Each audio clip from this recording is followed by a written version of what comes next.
começar a aprender o tráfego pago, acima de tudo, foi começar a aprender, literalmente, assim, o que é, como faz, o que significam as siglas. Foram 18 negócios digitais, e esses 18 negócios digitais me permitiram testar, errar, voltar, como eu perder conta, e depois, e agora, o que eu faço? Então, você vai aprendendo a forma com o Facebook, ele também entende o seu criativo como algo tranquilo para rodar. Quando você começa a entender a lógica do tráfego pago, você começa a entender que exatamente as primeiras métricas, você não vai ter resultado mesmo. A ideia não é nem você vender.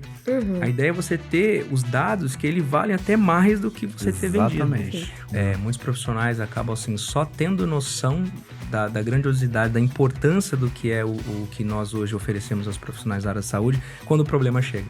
Então, são vários cenários dentro de uma relação terapeuta-paciente que pode levar a problemas judiciais. Porque se o problema vem, vai ser um baque não só material, mas até emocional. Tem muitos psicólogos que depois que tomam um processo judicial, eles param de trabalhar. Fala galera, sejam bem-vindos ao KiwiCast, o podcast da KiwiFi. Eu sou o Marcelo Gualberto. Eu sou a Bruna Rodrigues. E pra quem não conhece, o KiwiCast é um podcast que traz toda semana pessoas que fazem dinheiro através do marketing digital. E se você sente que tem algo potente dentro de si, mas ainda não conseguiu traduzir isso em um negócio no digital, se prepara porque esse episódio vai virar o seu jogo. Até porque o nosso convidado de hoje precisou passar por 18 produtos diferentes para conseguir ter esses primeiros resultados. Ele começou a trabalhar aos 15 anos como office boy, já foi garçom, chapeiro, vendedor, advogado por quase uma década e hoje lidera um negócio 100% digital voltado aos profissionais de saúde mental. Fundador da Psicanalizando-se, ele já faturou mais de R$1 milhão em apenas 2 anos de digital e impactou mais de 37 mil alunos. Em uma missão que mistura psicanálise, estratégia e propósito, ele está aqui para nos contar como ele conseguiu tanto resultado com o mercado digital. Bruninha, depois de uma das histórias mais impactantes em alguns anos de KiwiCast, chegou a hora. A hora feliz, né? Chegou porque a hora ele vai boa. Chegou a hora ótima. Chegou a hora. Vamos chamar ele, inclusive? Bora lá, quem será? Recebendo sua premiação de R$1 milhão faturados apenas na KiwiFi. Seja bem-vindo, Kleber Madeira. Poxa, muito obrigado, gratidão. Acima de tudo, é nosso eterno Deus. Sem ele nada seria possível, a ele toda a honra e glória. Então, bora para esse bate-papo que eu tenho certeza que vai trazer vários insights para o processo que cada um tá vivendo no digital. Boa, let's go! Inclusive, Kleber, antes dos 37 mil alunos e até mesmo dos primeiros milhões ali faturados, não é mesmo? Voltando um pouco da tua história, em que momento você estava antes do digital? Quem era o Kleber antes de entrar nesse mercado? Boa. Bom, vamos lá. Isso tudo começou na minha infância. Eu tive uma infância um tanto quanto complicada, talvez não diferente de muitos que estão assistindo. Mas eu e meu irmão fomos filhos de mãe solteira. Meu pai, ele tinha uma outra família com outros 3 filhos, né? E conheceu minha mãe, passou um período com a minha mãe e nasceu eu. Depois de 1 ano, nasceu meu irmão. Ele ficou um tempo com a minha mãe e depois abandonou a gente. A gente devia ter em torno de 4 ou 5 anos de idade. Minha mãe era uma professora do estado, uma pessoa muito inteligente, mas se viu naquele cenário com 2 crianças para criar sozinha. E eu lembro, né, da minha mãe, nesse curto espaço de tempo que a gente ficou ali unido, de ela levar a gente para a escolinha, a gente ficava na escola, esperava ela dar aula, todo esse processo. Mas isso durou muito pouco tempo, porque talvez não aceitando, né, não entendendo essa rejeição, um abandono de meu pai ter voltado para a família dele, ela se entregou à bebida, né? Entregou a bebida alcoólica e as escolinhas, que era o que a gente frequentava sempre com ela, acabou se tornando nos bares. A gente estava sempre com ela em um bar, com os amigos dela e aquilo virou uma rotina não muito agradável para uma criança de 4, 5 anos, né? Para eu e meu irmão. Até que aconteceu o pior, que foi uma dessas vezes que nós estávamos no bar. Eu lembro ainda da cena que estava para amanhecer o dia, era 4, 5 horas da manhã mais ou menos. Ela foi descer de um estabelecimento que ela passou a noite bebendo com as amigas. E tinha 3 degraus, literalmente era muito pequeno para descer. Só que ela já não estava muito boa, foi descer, caiu, bateu a cabeça. E foi uma cena muito forte, porque eu lembro do barulho da cabeça batendo no chão, o sangue escorrendo, gente tirando a gente, né? Tipo, pessoas tirando eu e meu irmão da cena. E aquilo foi muito forte. E depois dessa queda, minha mãe ficou 3 dias internada. E eu e meu irmão ficamos dormindo na casa de uma das amigas dela. Então, foi chocante ver a cena. Foi chocante estar na casa de outra pessoa, porque até então, depois que meu pai voltou para a família dele, éramos só nós 3, um pelo outro, né? Só que depois de 3 dias, quando minha mãe volta da internação, já não era mais ela, né? Ela olhava pra gente, ora reconhecia que nós éramos filhos, ora não. E não somente isso, né? Como eu tinha 1 ano de diferença mais velho que o meu irmão, às vezes tinha vezes que ela pegava no meu braço, né? Episódios assim, falava, você é o irmão mais velho, você tem que cuidar do seu irmão, e agora quem vai falar com você não é a sua mãe mais, fala agora com essa pessoa aqui. E ela baixava a cabeça e literalmente mudava de personalidade.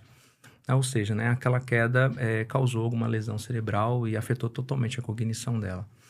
E depois desse episódio, ela já não conseguia mais trabalhar normalmente, né? Teve dias de, por exemplo, ela sair de manhã para o trabalho, passar o dia inteiro fora, e eu e meu irmão pequenos, solto na rua, a gente comia na casa de vizinhos, de amigos. E até que um momento que uma vizinha denunciou a situação. Ela denunciou para o Conselho Tutelar e já estava tudo certo para que eu e meu irmão fôssemos para a FEBEM na época, né? Hoje chama Fundação Casa.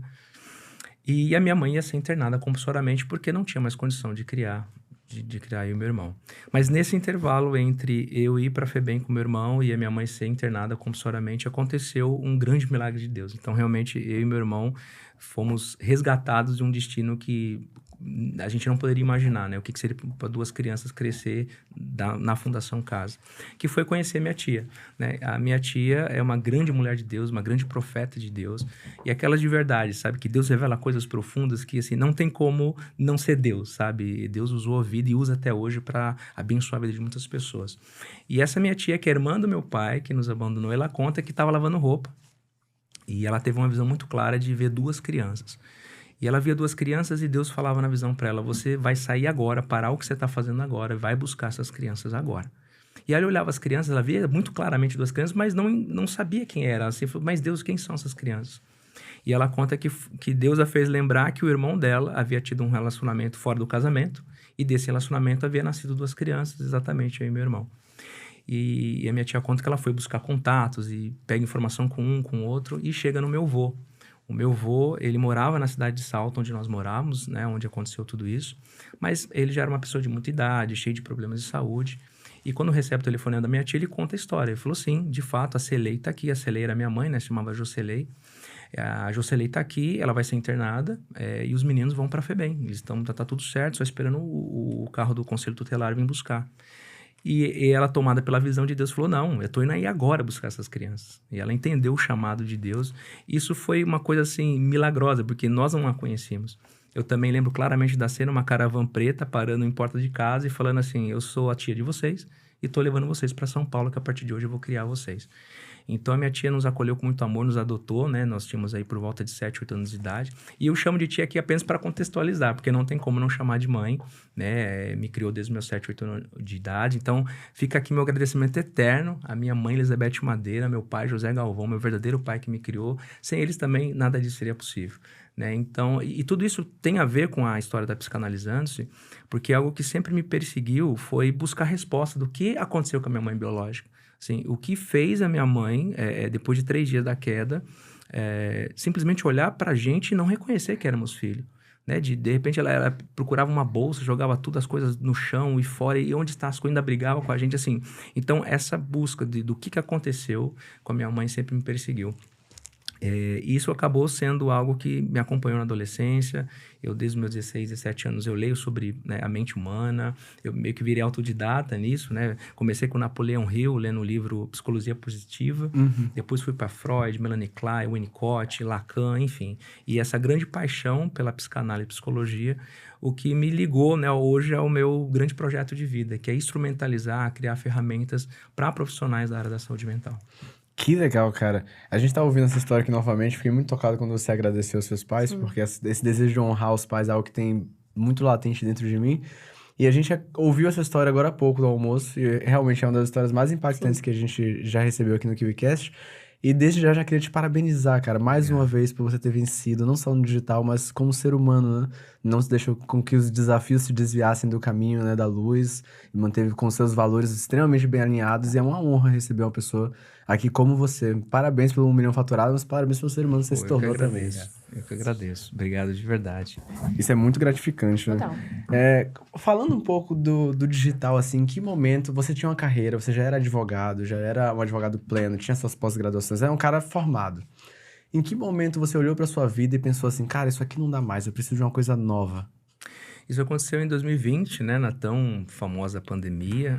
Eu creio que foi o início para muitos players, né, para muitas pessoas que hoje estão no digital. Em fevereiro, março de 2020, onde o mundo recebia a notícia da grande pandemia, eu também recebia, junto com a minha esposa, a notícia que estávamos grávidos da nossa primeira filha, Eloá.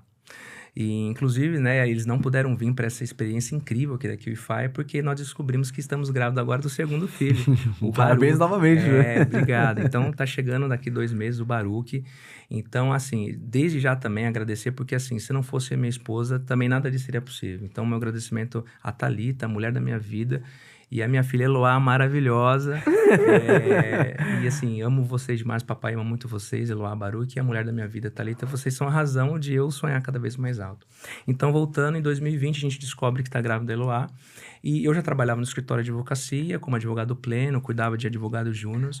Mas a gente chega àquela conta, né, de ver que o mundo offline, quando você pensa, poxa, eu estudei, fiz pós-graduação, iniciei meu mestrado na PUC também, mas acabei vendo que não era o que eu queria na área do direito. E falei, não, eu preciso pesquisar algo que faça a conta fechar, né? Porque eu compartilhei um pouco da experiência, minha vida profissional ela se concentrou em grandes 2 áreas, que foi na área de vendas. Eu comecei como operador de telemarketing também, trabalhei um pouco mais de 7, 8 anos. E comecei de operador de telemarketing e cheguei até o topo de vendas, que era Key Account, executivo de contas. Então, esse background de ter trabalhado com vendas e com área jurídica, né, mais de 9 anos e meio, me fez falar assim, peraí, mas quando eu era vendedor, eu tinha um ensino médio e tinha meses que eu ganhava mais do que eu estou ganhando como advogado pleno. A conta não está fechando, porque quem está na faculdade, né, de Direito sabe que não são só os 5 anos da faculdade. Você faz mais 1 ano e meio, 2 meses para pegar a carteira da ordem, você faz uma especialização que é mais 2 anos e meio. E aí você fala para mim, tem alguma coisa errada. E com o nascimento da minha filha, eu falei, eu preciso vivenciar algo que eu consiga fazer a conta fechar. Assim, de todo esse esforço, poder também acompanhar o retorno. Então, em 2020, eu comecei essas pesquisas. Quando foi em agosto de 2020, depois de ter visto, inclusive, né, a KiwiCash, eu falei isso para vocês offline, foi um dos grandes canais que eu aprendi muito, sabe, no meu começo. Ele foi fundamental para eu começar a entender o que era o mercado digital, entender cada etapa do processo digital. Então, ouvir aqui histórias de vida foi fundamental para pegar insights e começar a entender o que era. E aí, conforme você vai aprendendo aqui, você vai indo para os desdobramentos, né? Então, o que é uma BM, o que é criar uma conta no Facebook, o que é você criar uma página, o que é instalar Pixel. Então, tudo isso que, para quem está começando, eu aprendi aqui, na KiwiCash, ouvindo as histórias. Então, foi sensacional. Então, meu agradecimento também a vocês, que sem vocês eu também não estaria aqui. Tamo junto. Então, gratidão. E aí, quando é agosto de 2020, eu já estava seguindo um player aí do mercado, um produtor muito famoso, e ele lança um link, fala assim, olha, vocês que estão no marketing digital, que estão querendo aprender, tá aqui um link para vender um produto de afiliado, como afiliado. E eu peguei esse link e fiz um trabalhão, né? A gente vai para o Facebook, cria página, aquela coisa toda, e eu consegui fazer a minha primeira venda em agosto de 2020 com um afiliado. Mas logo em setembro de 2020, eu já mudei a cabeça. Eu falei assim, peraí, mas se eu tive todo esse trabalho para vender o produto desse produtor, e se eu criar alguma coisa para mim? Né? E se eu criar alguma coisa que eu possa vender ali? Pegou rápido, hein? Muito rápido, assim. Foi uma questão de fazer a conta. Eu falei, peraí, não, deixa eu pensar aqui. E meu primeiro produto como produtor foi um e-book que ensinava as pessoas o que tinha acontecido num evento, né? Que aconteceu na internet, que ensinava exatamente sobre marketing digital. E na época não tinha inteligência artificial, né? Que hoje você consegue elaborar ideias e tudo. E eu fui pro Canva ali, digitando cada item, cada resumo. E lancei esse e-book e nunca vou esquecer que foram 11 vendas com incríveis lucros líquidos de R$130. E foi maravilhoso isso, porque isso mostrou, falou, pô, é real. É possível, exatamente. O marketing digital é real. E depois disso, né, isso em setembro de 2020, e em novembro nasce minha filha. E aí, com recém-nascido em casa, eu trabalhava no escritório ainda, né, como advogado pleno. Então, foi onde começou essa dupla jornada entre trabalhar no escritório e começar a entender o que era o marketing digital. E de lá para cá, né, até chegar no meu negócio de hoje, foram 18 negócios digitais. Nossa Senhora. De tentativa, de testar, de errar, E quando eu digo, né, não foram meras ideias, né? O que a gente conversava, foram criação de página, cria conta no Facebook Ads, você vai lá, aprende tráfego, queima a conta da BM de todos os parentes próximos, né? Porque você vai aprendendo, errando. Então, até chegar no modelo de negócio hoje. Então, tudo começou na pandemia. E aí foi onde, no meu 19º negócio, em março, mais ou menos ali de 2023, ou seja, durou 2 anos e 6 meses, essa questão de tentar com 18 negócios. Até chegar no atual, foi onde eu consegui conciliar o meu conhecimento na área jurídica, 9 anos e meio na advocacia civil, com o que eu sempre amei de paixão, que é a psicanálise, a psicologia. E foi serviços profissionais, né? Que foi instrumentalizar, criar recursos, kit de materiais que servissem esses materiais. Então, tudo começou desde lá da infância com essa busca, e em 2020 foi desenvolvendo esse processo. Fantástico. Isso é uma coisa que a gente estava conversando no off, e eu acho que tem pessoas que vão estar olhando esse podcast e também possam estar nesse mesmo movimento ali do início, né? De fazer tudo sozinho. Você chegou aqui, basicamente, só sendo meio presa, né? Tem apenas 2 meses, você tem aí um time, uma equipe e tudo mais. Qual é esse sentimento? Conta pra gente também o que você passou até conseguir ter esses primeiros resultados. Porque às vezes tem uma pessoa ali que tá naquele momento desafiador, às vezes é solitário, né? Essa vida de você conseguir fazer algo, fazer o negócio girar sozinho. Sim, esse foi um dos grandes desafios, começar tudo sozinho, do zero, né? Como eu falei, a QCash foi o lugar onde eu aprendi muita coisa. E eu até me inspiro numa frase que foi o Bernardinho, o técnico da Seleção Brasileira de Voleibol, né? Numa entrevista ele falou uma coisa que me marcou muito. Uma frase que ele fala assim: a sua vontade de se preparar tem que ser maior do que a vontade de vencer. Porque vencer todo mundo quer. Isso me marcou muito, porque ele fala assim: se todo mundo quer vencer, assim, e quem vai ser aquele que vai, de fato, treinar efetivamente para poder alcançar o resultado? Então, assim, por isso que ele fala, sua vontade de se preparar tem que ser maior que a vontade de vencer. Ele traz um contexto bem interessante, quer dizer assim, tem muita coisa na sua vida que você não pode controlar. Né? Tem coisas que você não tem como ter o poder de ação ali, mas tem muita coisa que depende de você. E ele dá o exemplo, né? Ele fala assim, por exemplo, acordar 1 hora mais cedo para chegar no treino mais cedo, depende de quem? Depende de você. Você ler mais, estudar um pouco mais, depende de quem? Depende de você. Então, eu diria que foi focar no processo e não no resultado em si, que me fez conseguir, de uma certa forma, aprender tudo sozinho, desenvolver todo o operacional do negócio digital, foi focar no processo. E isso é uma coisa interessante, porque quando você pensa assim, né, que muitas pessoas que começam no digital, elas não terminam, é porque muitas vezes ela vem pela isca, né? Porque todo mundo que está querendo chegar no digital, de repente vai para um anúncio que fala assim, olha, você vai ter liberdade financeira, olha os carrões, olha as viagens, olha tudo isso. Ou seja, por essa isca, né? E aí, quando compra o curso, compra a mentoria, vai lá para as primeiras aulas, né? Vamos para as primeiras aulas. Olha, aprenda a criar a página, aprenda a instalar Pixel, aprenda a entender as métricas do Facebook. Ou seja, destoa totalmente daquilo que a levou a comprar a mentoria, né? Então, e aí ela fica muito focada no sucesso, muitas pessoas focam só no processo, no resultado, né? E esquecem de que é o processo que vai fazer você chegar ali à conquista, né? Então, eu acho que a grande sacada, vamos dizer assim, foi primeiro ter paciência comigo mesmo, né? Foi entender que, assim, cada um tem o seu tempo no digital. O meu, até chegar no meu negócio de hoje, foram 18 ideias colocadas em prática. Foram 2 anos e 6 meses fazendo todo esse alinhamento. Mas o segredo foi focar no processo e não apenas no resultado. Imagina se você tivesse desistido. Você só ia ficar no e se. E quantas pessoas que ficam só no e se? Exatamente, né? Me tira uma dúvida, assim, de curiosidade, antes da gente entrar na sua operação. Desses 2 anos e 6 meses que você passou, foram 18 produtos diferentes. Qual deles foi o mais peculiar, assim, que você desenvolveu? E qual foi o primeiro produto que deu realmente certo? Foi o da Psicanalizando? Ou antes você já tinha encontrado alguma coisa que, já conectou, mas não é exatamente o que eu quero? Então, assim, foram 18 negócios digitais, 18 ideias colocadas em prática, e foi desde dropshipping, afiliação pela Shopee, vender produtos de emagrecimento, sobrancelha. Eu tentei me lançar como advogado também, né? Porque já com experiência. E assim, talvez o que deu mais próximo ali do que eu faço hoje foi começar a pensar num clube de livro para psicólogos. Que interessante. Assim, né? Para psicólogo, psicanalista, terapeuta, uma ideia de clube de livro. Mas acabou sendo meio que insustentável, porque de uma certa forma eu não conseguia enxergar como algo que de fato ia ajudar ele no dia a dia. Sabe? Algo prático mesmo. Alguma coisa que pudesse instrumentar instrumentalizar esses profissionais no manejo clínico. Porque uma coisa também interessante que aconteceu todo esse processo é que eu também estudei psicanálise, né? Então, assim, eu fiz psicanálise durante um bom período, já lia desde sempre, né? Desde muito novo, mas fiz psicanálise, eu fiz atendimentos na parte do meu estágio como psicanalista. Então, isso me fez perceber que, assim, foi me levando mais próximo de um material que pudesse ser, de fato, uma ferramenta que ajudasse os profissionais.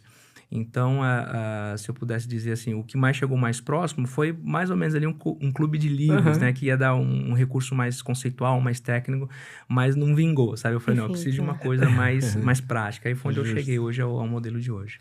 E hoje, pensando no seu primeiro produto que realmente emplacou, como é que foi o processo de criação dele? E me diz também qual foi o diferencial para que ele realmente trouxesse resultados. Ah, legal. Uma pergunta muito, muito boa.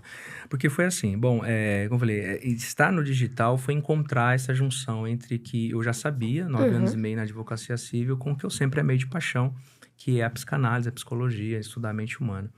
E eu lembro que, de tantos testes e pesquisas, né? Eu falei, eu preciso encontrar alguma coisa que já exista. Assim, o que eu quero fazer, alguém já faz. E aí eu acho que fica uma dica pro pessoal, né? O que você quer fazer, muitas das vezes, já existe no mercado. Você não precisa inventar a roda, né? Então, é questão de pesquisar. E eu queria ver alguma coisa que já existisse e que fizesse essa junção, que já tinha, por exemplo, a área jurídica com a área da psicanálise, da psicologia. E eu cheguei a um kit de modelos de documentos que eram contratos. Eram modelos de contratos de psicoterapia, modelos de recibos, modelos de fichas, anamneses, que são documentos clínicos. E aí eu fiz o tal da engenharia reversa, né? Que é o moldar de uma forma saudável, né? Não é sair copiando, pegando produtos de outras pessoas. Mas eu literalmente comprei esse produto. Era um produto que falava que vendia um kit de documentos para profissionais da saúde mental. E eu comprei esse produto. E quando eu olhei os contratos que estavam ali, eu assustei. Falei, não é possível que isso sejam contratos que estão oferecendo para profissionais, né? Com 9 anos e meio na área, eu falei, não, isso aqui não deve ter sido feito por advogado. E aí eu descobri que essa empresa, ela criava kits de documentos não só para profissionais da área de saúde mental, eles eram generalistas, sabe? Eles criavam para vários profissionais. Então, ou seja, perdeu um pouco daquela especialidade, né? De poder primeiro ter um olhar mais do dia a dia do profissional. E isso foi muito interessante porque, por eu já ter feito atendimentos como psicanalista, eu sabia mais ou menos como funcionava. O que é estar num grupo de supervisão, enxergar a dificuldade de outros psicanalistas. E juntando com a parte jurídica, eu falei, eu consigo melhorar isso.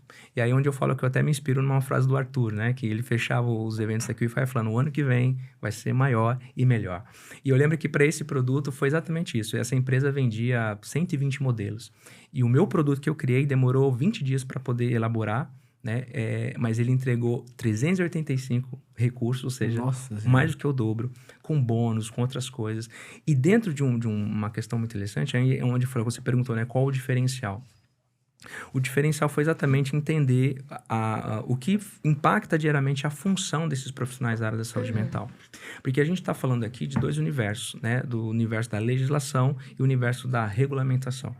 Então, quando você fala de um profissional de saúde que faz prestação de serviço de psicoterapia, a gente está falando da implicação, por exemplo, do Código Civil, porque se houver uma negligência, imprudência ou imperícia, ele responde civilmente. A gente está falando do Código de Processo Civil, porque se ele for discutir isso no judiciário, precisa de conhecer a instrumentalização do direito dele. A gente está falando do processo criminal, porque se houver um abuso, qualquer coisa, ele responde criminalmente. A gente está falando do Código Consumidor, porque esse profissional de saúde mental que faz uma prestação de serviço, ele está oferecendo um serviço. O cliente é um consumidor, então tem incidência do CDC, que é o Código Consumidor. A gente está falando da LGPD, porque a gente está falando da Lei Geral de Proteção de Dados, porque ele está tratando de dados sensíveis de paciente. A gente está falando de uma série de legislações, mas não só isso. A gente está falando aqui também da parte da regulamentação. Porque os profissionais de saúde mental, especificamente os psicólogos, eles respondem a conselhos federais. Então, o Conselho Federal de Psicologia, na verdade, ele tem uma série de portarias, notas técnicas, referências técnicas, guias, o próprio código de ética do psicólogo. Ou seja, é um mundo enorme de normas para que ele venha seguir as orientações de como aplicar bem a sua função. E caso ele não faça isso, existe a questão de ele poder, inclusive, perder a carteira, né? Ser cassado do registro, receber multa, advertência. Ou seja, resumindo, qual foi o diferencial do meu produto que validou e deu tudo certo? Foi unir esses dois universos e não somente para a tecnicidade jurídica, né? Mas foi adaptar uma linguagem que o profissional da área de saúde mental, ele entende. Porque eu também fiz atendimento clínicos, então eu conseguia entender o que ele precisava. Porque também assusta, né? Um paciente que já está fragilizado, chega lá, tem um contrato com uma juridiquês. Isso é acessível. Exato.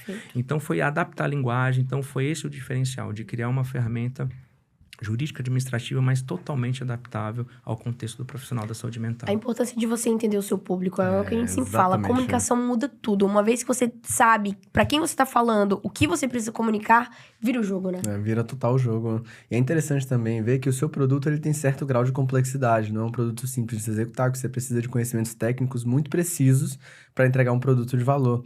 E você fez tudo isso sozinho, cara. Como a Bruninha comentou, tem 2 meses que você tem uma equipe, mas já tem alguns anos que você tá no mercado.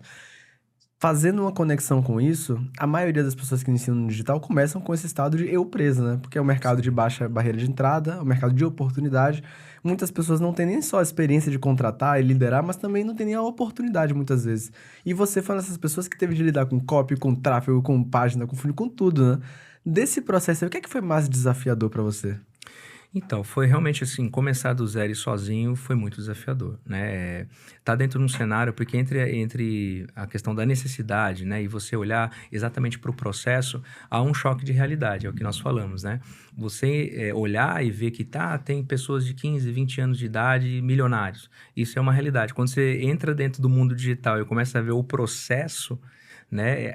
O primeiro, eu acho que o grande desafio é esse, né? Você realmente vê que o jogo do digital é totalmente diferente do que muitas vezes a gente pensa, né? O glamour, as viagens. Então, isso eu acho que foi o primeiro choque de realidade que eu tive, que foi aprender a focar no processo. Pô, o jogo é esse. O jogo, muitas das vezes, vai ser você fazer dupla jornada. E eu lembro que o horário que eu tinha para trabalhar era a partir das 22 horas da noite, das 10 da noite, que é onde minha filhinha estava dormindo, recém-nascida, até às vezes 3, 4 horas da manhã. Tinha vezes que eu virava à noite para no outro dia, 7, 8 horas, estar no escritório. Então, esse foi um grande desafio no começo. E aprender um pouco de tudo realmente exige você ter um certo, vamos dizer assim, desprendimento mesmo, sabe? De você aprofundar. Porque há várias formas de fazer as coisas, né? Mas fazer o básico bem feito, é por isso que eu concebi uma frase para mim, assim, né, da minha história, que assim, quem foca no processo entende que a conquista é um mero resultado de um processo minimamente executado. Né? E isso fez muito sentido para mim, porque quando você vê a pessoa fazendo o básico, mas bem feito, tá certo, dá bom.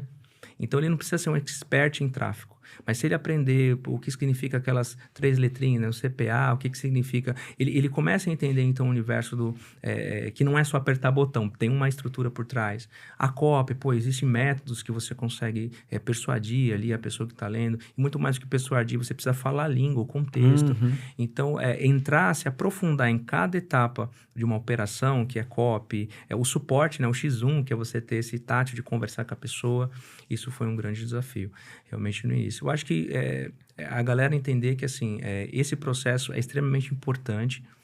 Nem sempre vai virar da primeira vez, né? Como eu falei, eu queimei muitas contas de parentes, da minha esposa, de todo mundo.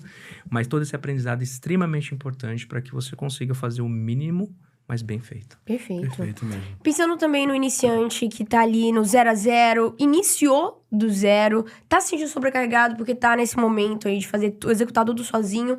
O que você acha que essa pessoa deveria fazer em relação a começar? Por onde essa pessoa deveria iniciar no mercado digital? Hoje, o conhecimento que você já tem. Bom, primeira coisa, começar a assistir o QCast, porque de verdade, assim, muitas pessoas chegam em mim e falam, Kleber, como que foi o processo? Como que faz para chegar até lá? Eu, de cara, já falo, começa a assistir o QCast, sabe? Sem demagogia, porque é aqui realmente o lugar onde eu me formei, assim, eu comecei o digital aqui. E a ideia está em você realmente pegar o insight de cada história. Assim, você pegar o exemplo de cada um que está dando, sabe? E você, com isso, construir o seu próprio caminho, né? Então, eu diria para quem está começando, assim, foque em realmente pegar os insights que vão te fazer chegar ao seu propósito de vida. Que eu falei, estar no digital, né, e ter um certo resultado vai muito além do dinheiro. Né? Porque você ter uma premiação de 1.000, 10 milhões, isso são, como eu falei, é o resultado de um processo minimamente executado. E esse processo, ele pode começar, eu diria aqui, então, assistindo os vídeos, vendo insights, como as pessoas começaram, como que foi.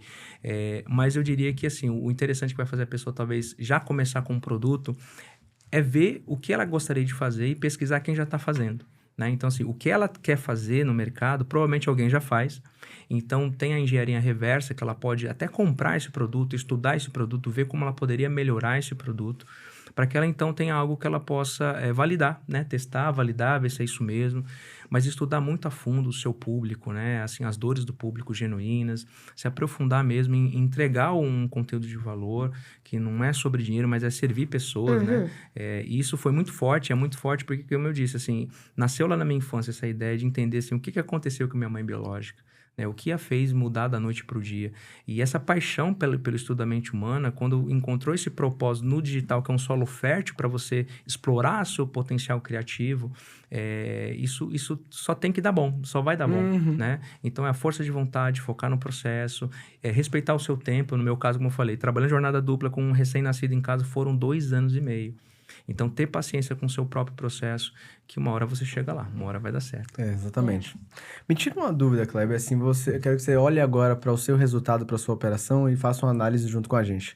Quando nós pensamos em produtos que geram resultados massivos, o pessoal associa muito aos grandes nichos, né? Então, relacionamento, renda extra, saúde, emagrecimento. Mas no seu caso, você não só tem um produto que é nichado, é um produto para ferramentas para psicanalistas, como também você tem um produto que é extremamente técnico, né? Burocrático. É um produto que, inicialmente, ele não vai parecer sexy, né, para quem compra. E ainda assim, num período curto de tempo, que apesar de ficar 2 anos e 6 meses testando, uma vez que você encontrou a sua ideia, você escalou relativamente rápido.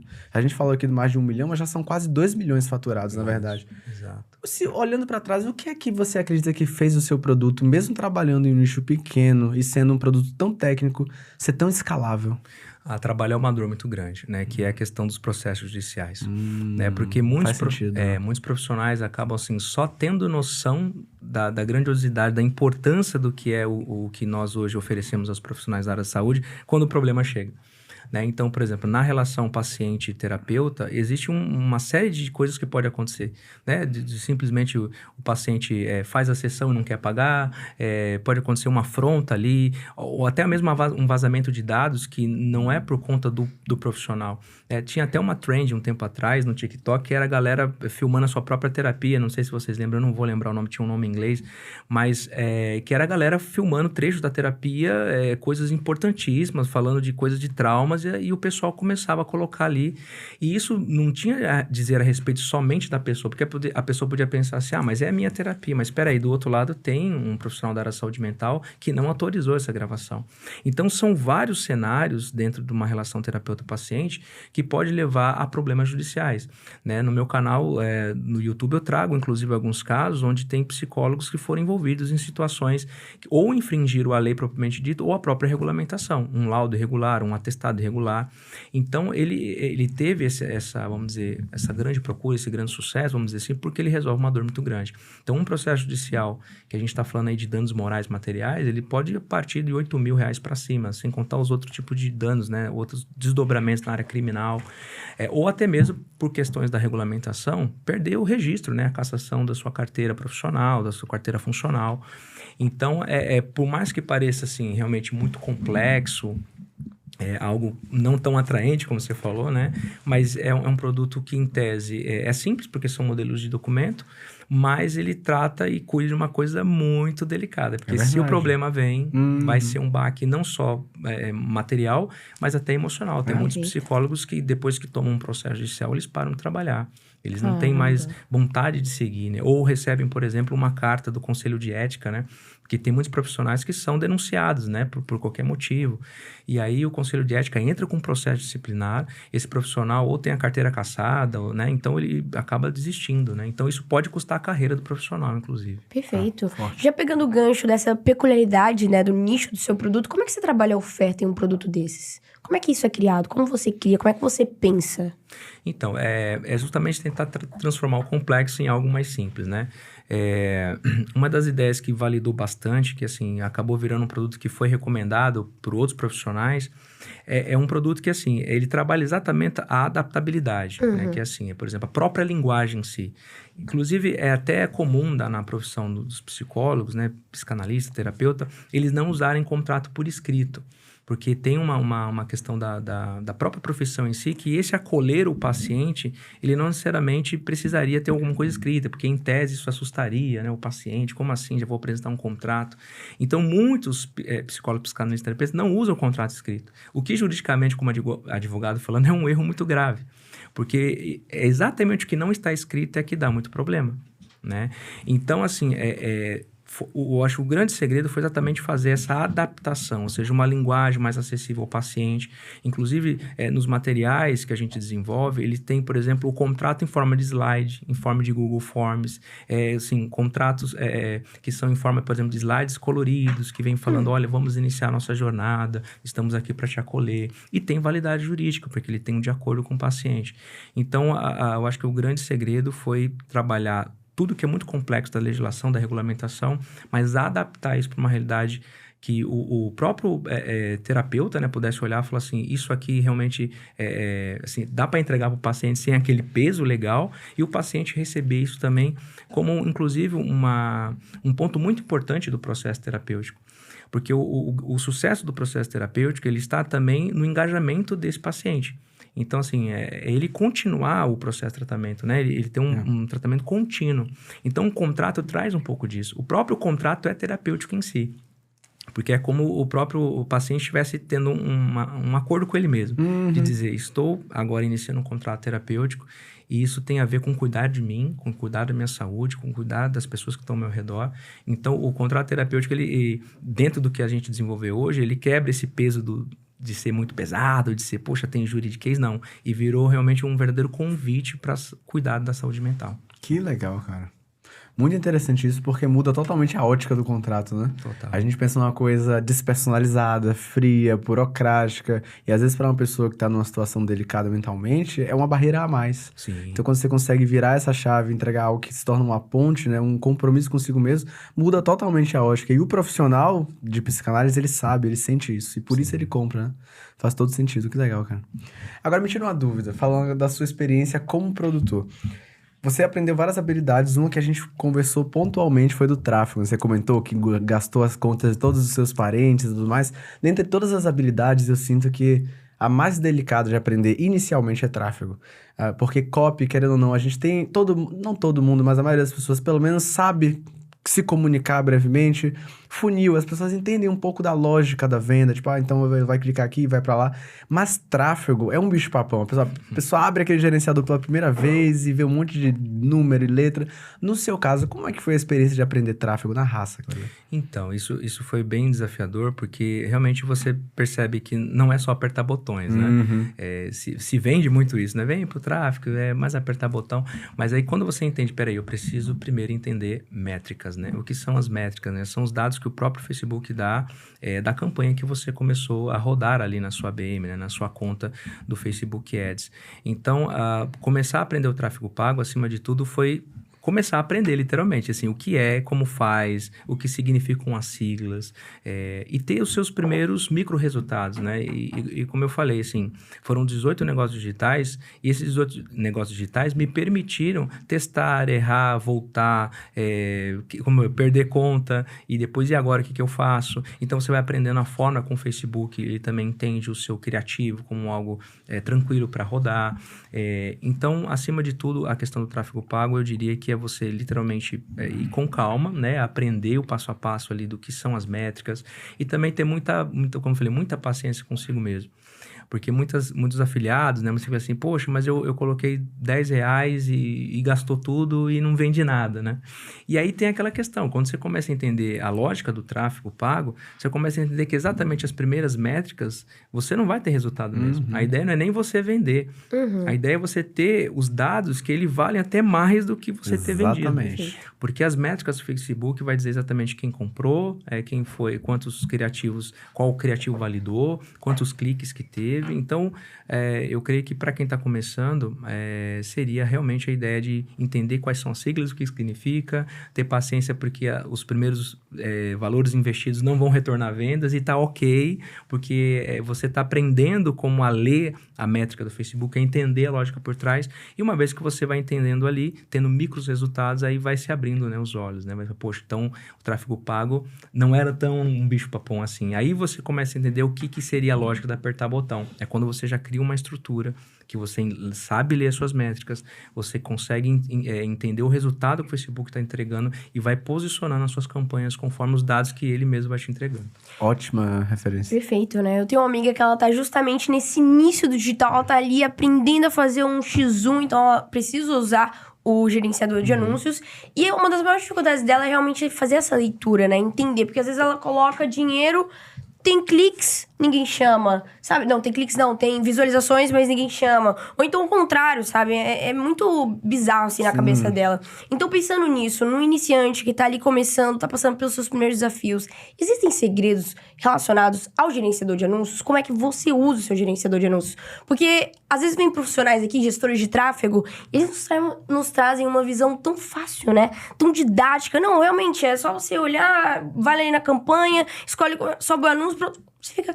Mas quando é você fazendo, você tá dando seus primeiros passos, é totalmente diferente, né? Como é que você usa o seu gerenciador? Então, vamos lá. Como eu falei, você até falou um ponto importante, né? Foram muitos anos fazendo sozinho, né? Hoje até fica aqui meu agradecimento, né? Ao Cris, à Paula, ao Vitor, né? Que estão agora 2 meses na equipe. E são, assim, pessoas muito melhores do que eu, né? E eu acho que isso é uma coisa interessante, né? Eu estava até conversando com um empreendedor no offline, ele tem uma empresa no offline, ele estava falando, não, eu preciso contratar uma pessoa, mas é difícil para ensinar, é muito difícil, às vezes, para você treinar essa pessoa. Eu falei, poxa, no digital, às vezes, o jogo é diferente, você tem que contratar uma pessoa melhor que você, né? Assim, você tem que achar alguém melhor. Mas muitas vezes, o melhor é a pessoa também que passou por todo esse processo. Exatamente. Né? De começar devagarinho, ali de aprender. Então, no meu caso ali, para poder entender, foi literalmente como eu falei, assistindo os vídeos, sabe, com calma, entendendo o que significava cada sigla, entendendo, por exemplo, a questão de segmentação, né? Porque isso também eu acho que muda muito com o nicho.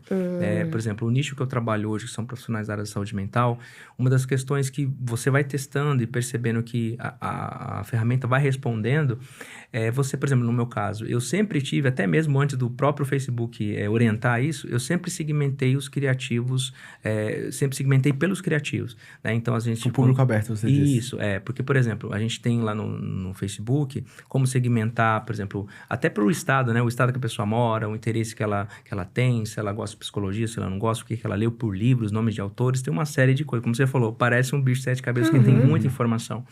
Mas quando você tem o domínio do seu público, você já tem um bom suporte, né? Então, assim, você conhece muito bem seu avatar, o seu público, e você entendendo o que cada ferramenta faz, então, peraí, aqui tem um campo de interesse. Aqui talvez eu consiga chegar ao meu público de uma forma mais direta. Mas isso vai funcionar sempre? Bom, aí tem o Advanced Plus, né? Que, por exemplo, é uma forma que você coloca que o próprio Facebook faz, né? Assim, faz a pesquisa com base na sua campanha ali, né? Ele vai tentar achar o comprador para você.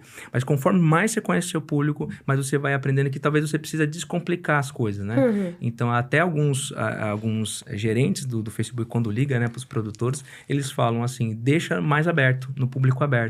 Porque a própria inteligência, isso está cada vez mais avançada, a própria inteligência artificial do Meta já consegue identificar quem é o seu comprador.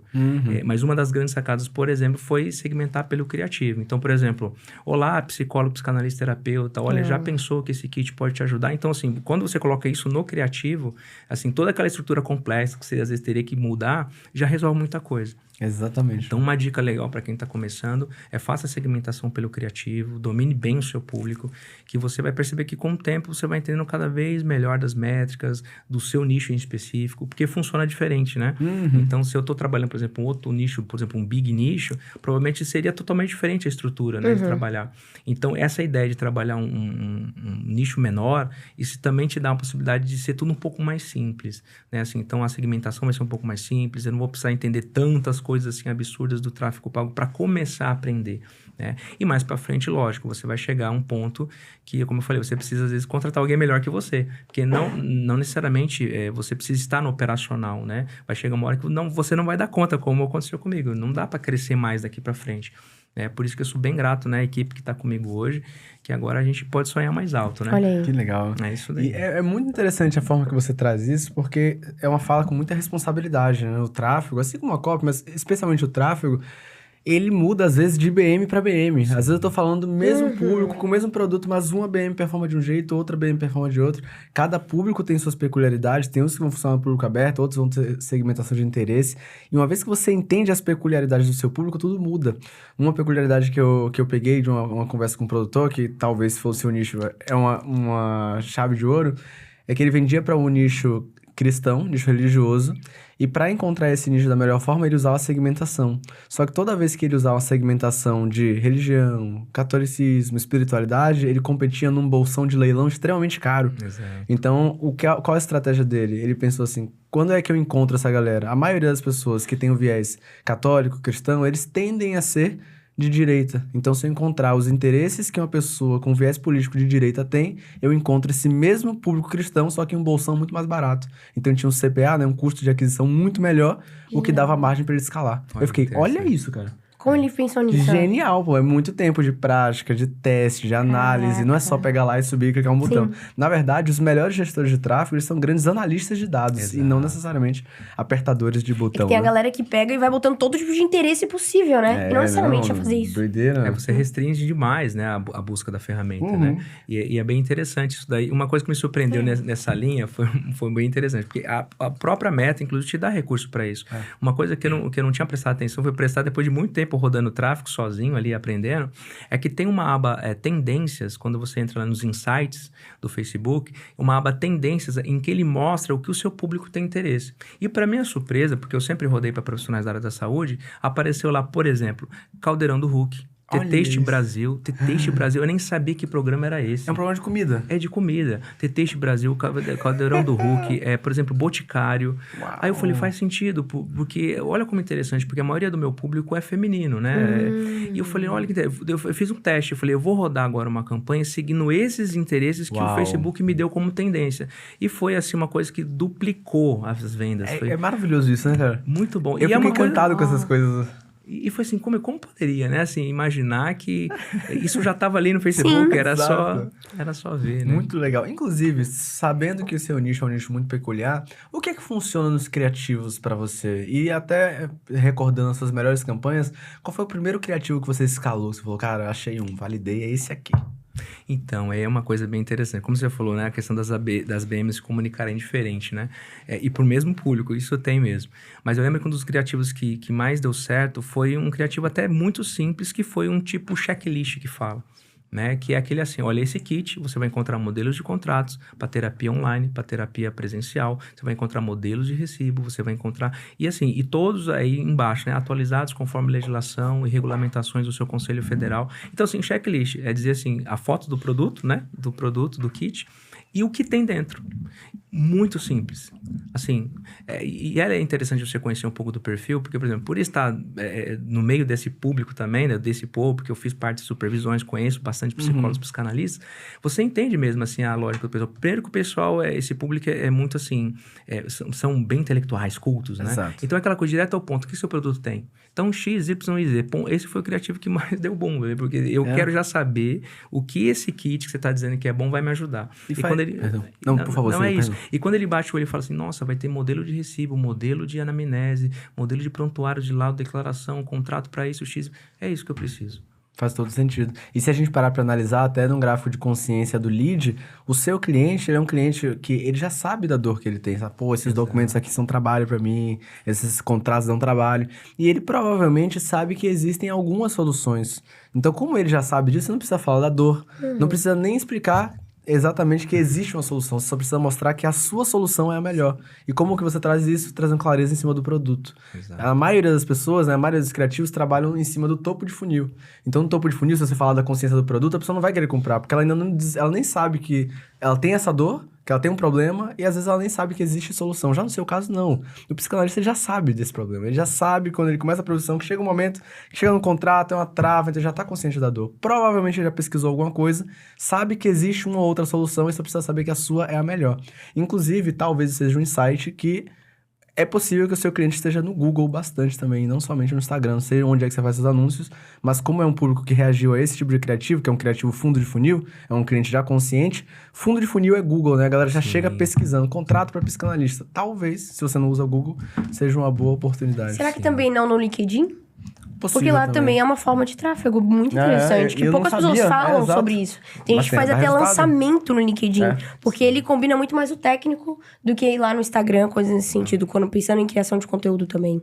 É bem interessante. E outras ferramentas também, né? Isso é uma coisa interessante de hoje, por exemplo, tá há 2 meses com uma equipe, que você começa agora a pensar em quais outros lugares a gente pode alcançar. Então, excelente dica. Eu já pensei em trabalhar com o Google Ads, mas como eu era o eu empresa, né? Então, eu falei, não dá, É deixa muita eu focar coisa, só é aqui. outra ferramenta de tráfego, é outro jogo. Mas jogo. talvez o seu público esteja lá, né? Que é um Boa. público muito consciente do problema. Ele só Sim. quer encontrar a melhor solução. Então ele já chega meio que sabendo o que ele quer. Só precisa mostrar que a minha é melhor. Como que a minha é melhor? Tem isso, isso e E isso. você tocou num ponto muito interessante, Marcelo, porque assim, isso é inclusive uma das dores.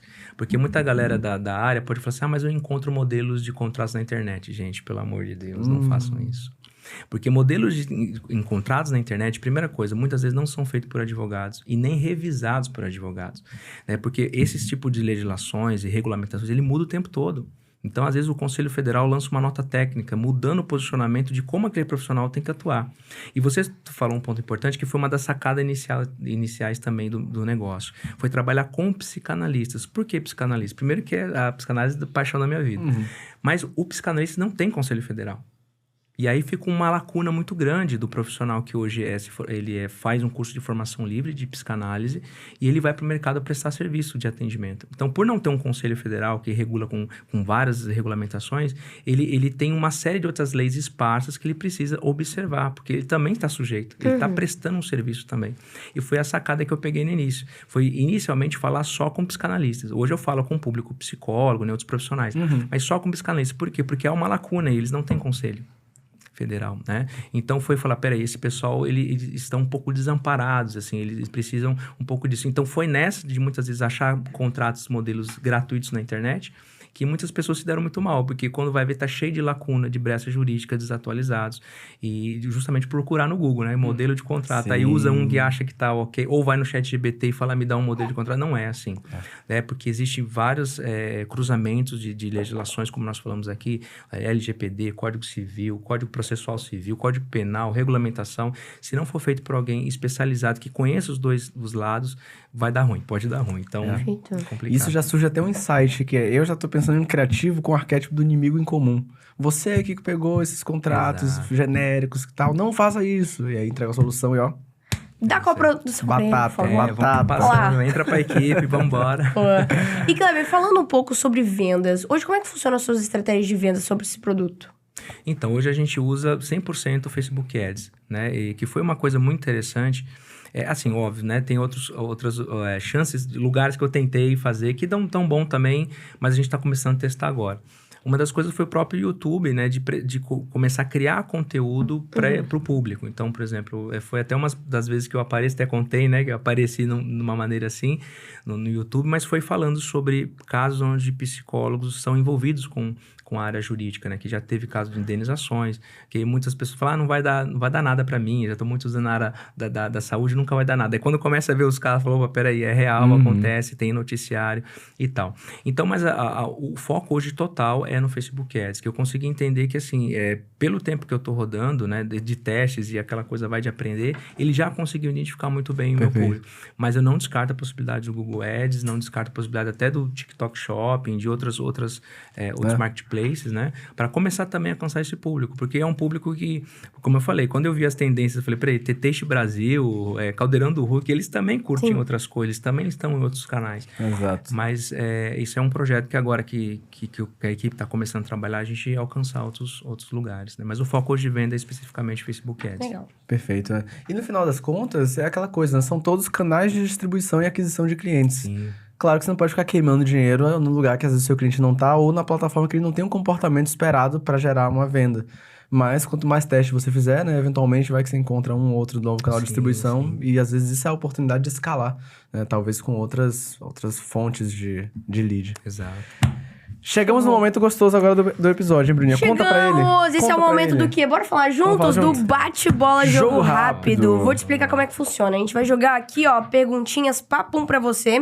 Você tem que responder na mesma velocidade pra nós, Eita. tá bom? Agora Com eu quero uma ver. palavra e a nossa colher de chá é uma frase. Combinado? Certo, vamos lá. Ó, vou começar aí, Marcelo. Se o Psicanalizando-se fosse um estilo musical, qual seria? Um jazz. Legal. Se a sua história virasse um livro, qual o título da autobiografia? Seria assim, não é sobre o que a vida fez sobre você, mas é o que você faz com o que a vida fez contigo. Perfeito. Qual a primeira habilidade que o empreendedor digital precisa aprender? A aprender. Eu acho que esse é o começo. Legal, hein? O que faz uma operação digital ser lucrativa? Focar no processo e não só no resultado. Uma palavra que define a sua jornada no digital. Persistência. Você e qualquer pessoa do digital em um café, quem chamaria? Uau! Eu acho que com vocês, sem demagogia, porque Oh. é como nós falamos, vocês estão diariamente entrevistando histórias de vidas aqui, sem precedentes. Então eu estenderia mais o nosso cafezinho e bateríamos mais um papo sobre essas histórias de vida. Já foi, Que já foi um bom almoço, né, Bruninha? Tamo junto. Muito obrigada. Para empreender é preciso, complete a frase. Persistir, não desistir. E pra finalizar com chave de ouro, o que é sucesso pra você hoje? É servir, porque como cristão a gente aprende na prática que o que Cristo nos ensinou, né? Eu não vi o mundo para ser servido, mas para servir. E quando você junta propósito de vida no marketing digital em servir pessoas com dedicação, com amor, você tá completo como profissional.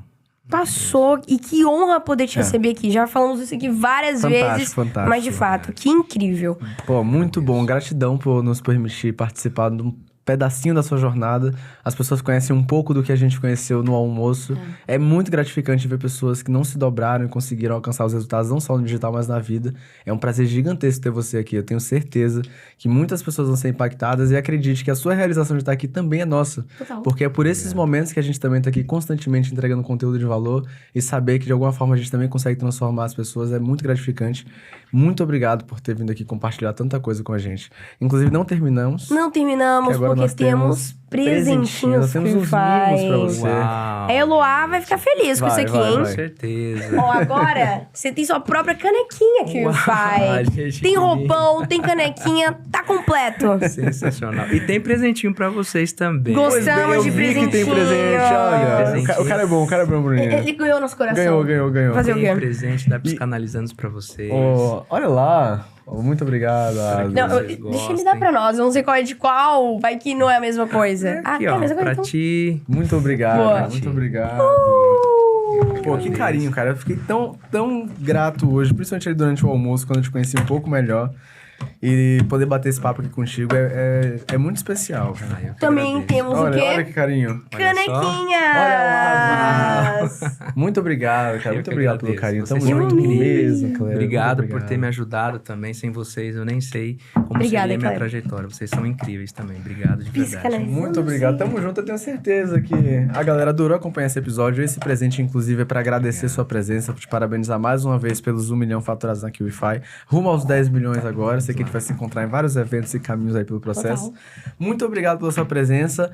Inclusive, Kleber, muito obrigado por esse presente. Porém, eu soube que você também trouxe um presente pra galera que tá assistindo a gente ali do outro lado da telinha. Conta aí pra eles. Sim, é isso mesmo. A exemplo do que eu faço hoje, né, com os profissionais da área da saúde mental, existem hoje mais de 18 profissões que também respondem a conselhos federais e que, para todo mundo que está assistindo, você pode também ter uma ideia de conteúdo, de kit, de matéria, de ferramentas para servir esses profissionais. Então, se você colocar lá no Kleber@1, que você veio pela KiwiCast, eu vou disponibilizar para você um material completo com essas 68 profissões, todos os conselhos que eles respondem, ou seja, uma ideia maravilhosa para você poder também trabalhar e já começar a sua empreitada no digital. Tamo junto, muito obrigado. Então já corre lá no Instagram do Kleber, não perde essa oportunidade, manda uma mensagem pra ele pra você receber esse PDF cheio de ideias que, quem sabe, pode transformar a realidade do seu negócio. Boa. Show de bola. Muito obrigado mais uma vez, Kleber e Bruninha. Pra quem ficou com a gente até o final, o que é que a gente tem que fazer agora? Tio Lovers, que ficaram aqui até o final, vocês já sabem, né? Deixa aquele super like, comentem aqui os insights valiosíssimos que vocês pegaram com o nosso queridíssimo Kleber Madeira. Comentaram? Então agora se inscreva no nosso canal e ative esse sininho pra vocês não ficarem de fora de nenhum novo episódio que sair aqui do KiCast. E aquele ponto bem importante que vocês já sabem, mas bora lá, ô Marcelo! Aonde a gente se vê? A gente se vê no próximo KiwiCast. É um compromisso e eu vejo todos vocês lá. Bye! Valeu! Tamo junto.